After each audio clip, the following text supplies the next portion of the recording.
It was mid.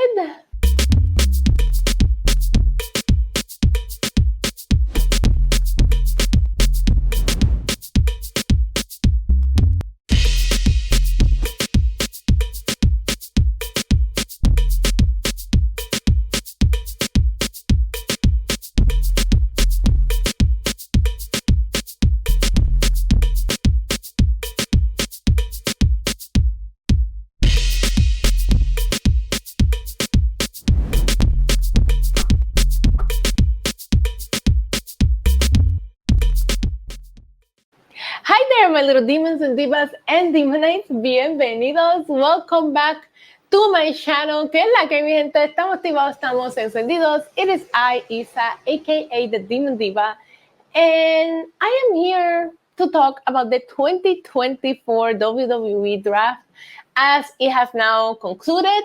We're all done with it. And you know what? I gotta say, it was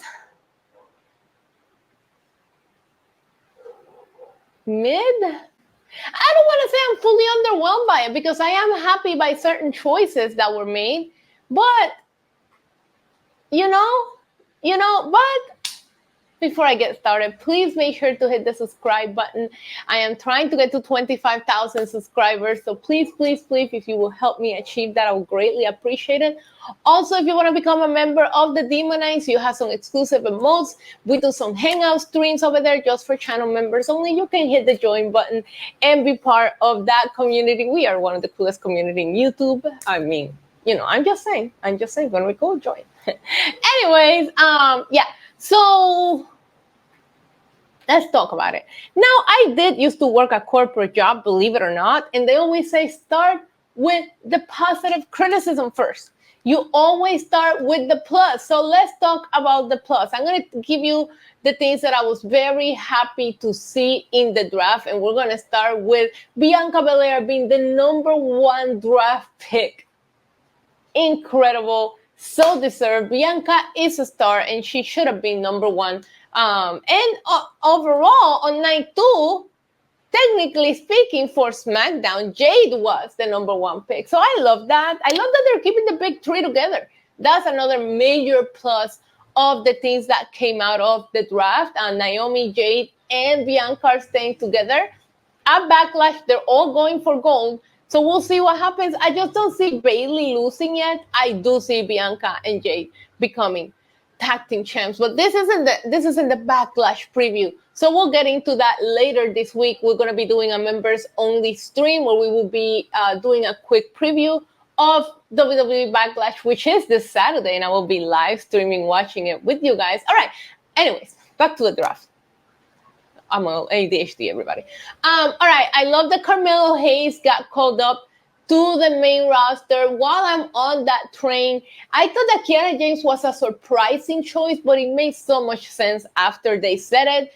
But I was very happy to see Blair Davenport, Lyra Valkyria, and Dragunov being called up to the main roster. Very happy to see Dijak and Baron Corbin coming back to the main roster. I am a little bit worried about the NXT men's division. I made a short about it earlier when I'm just looking to see who can Trick Williams, now as new champion, have a good feud with. And it's not. Anyway, we'll see what they do. I mean, there are some names still there, but they really did take a lot of strong people. Now, the women's division NXT is stacked. So even with them taking Lyra, Kiana, Blair Davenport, it has depth. I don't feel the same way about the men's division, but maybe they'll prove me wrong. Is that the only things I'm happy about? Just the NXT call-ups? Yeah, we didn't. All right, let's just get into the negatives, because I don't want to say negative. It's just things that just left me like, why are we having a draft? And that is not breaking up any factions. They were so inconsistent. Like, so Ludwig Kaiser got kicked out of Imperium. No, I'm sorry. Vinci got kicked out of Imperium last week. So then when they drafted him this week, Vinci went to SmackDown and Ludwig and Gunther stayed on Raw. But Carlito, who betrayed the LWO, got drafted with the LWO. That was so non-consistent. They also weren't consistent with people that are injured that can be drafted and people that are injured that cannot be drafted. Is there like a time frame? Like, is there a reason why we're drafting CM Punk, Seth Rollins now, but not Rhea Ripley or Charlotte Flair? Like, it just didn't make any sense to me. I mentioned earlier, but the championships like being protected, I liked it. We could have used that rule back when the titles were Raw and SmackDown. I thought now we would like play around a little bit. It's just the top of the card feels like it's gonna stay the same. And there are some feuds that we still need to build, but with Cody Rhodes as new champion, Damian Priest as new champion, you would think that they would mix things up a little bit just to make it more interesting. But they kept CM Punk and Drew McIntyre on the same brand. Raw, like Seth Rollins is still on the same brand. Like that is what we had before the draft was announced. There's nothing new there. Outside of Seth's not the champion, now it's Damian Priest. Raw is looking pretty much the same.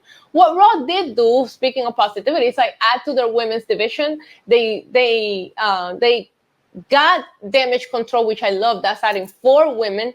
And they got Lyra, they got Kiana James. So I'm very excited for the future of the women's division. And with Becky Lynch as champion, it does look like Becky's going to go in an immediate feud with Liv Morgan. But I do think that we will be seeing a lot of great fresh mashups in the women's division for Monday Night Raw. So that's something that does make me hopeful about this draft. On the SmackDown side of things, we still kept, I'm sorry, I'm scrolling through this draft picks real quick, but Bianca stayed on SmackDown. We had Nia Jax coming to SmackDown. I thought is a great choice. Oh my God, if you guys look at Wikipedia actually has it to where you can see. I'll show you right now. Let's go ahead and look at this together because Wikipedia has what show they were on, as you guys can see, and what show they went to. And if you're looking at night 1, only 1, hey, stop it. 2, 3, 4, okay, 5 changes total on night 1.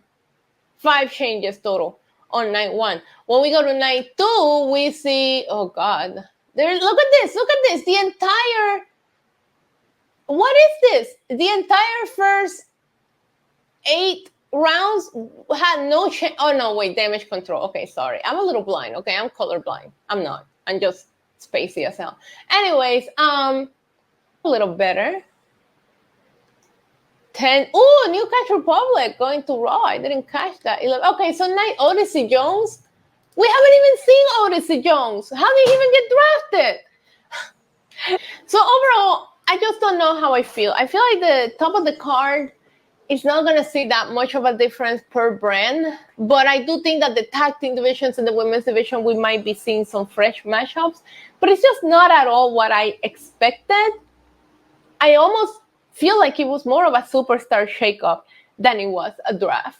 But I would love to know your opinion. What did you like about the draft? What didn't you like about the draft? What do you think they could have done differently? Are you worried about the NXT men's division? Let me know all in the comments down below. I will be reading them. I'm going to be live later with a Demon Night Only hangout where we can discuss more of this. Yeah. That's it for now. I love you guys so much. I will see you later for an NXT watch along this week. We have all kinds of watch alongs. We're going to be watching NXT, AEW, SmackDown, and Backlash early Saturday afternoon. So I hope you guys pull up for that. Until next. Until then. Adios. Mwah.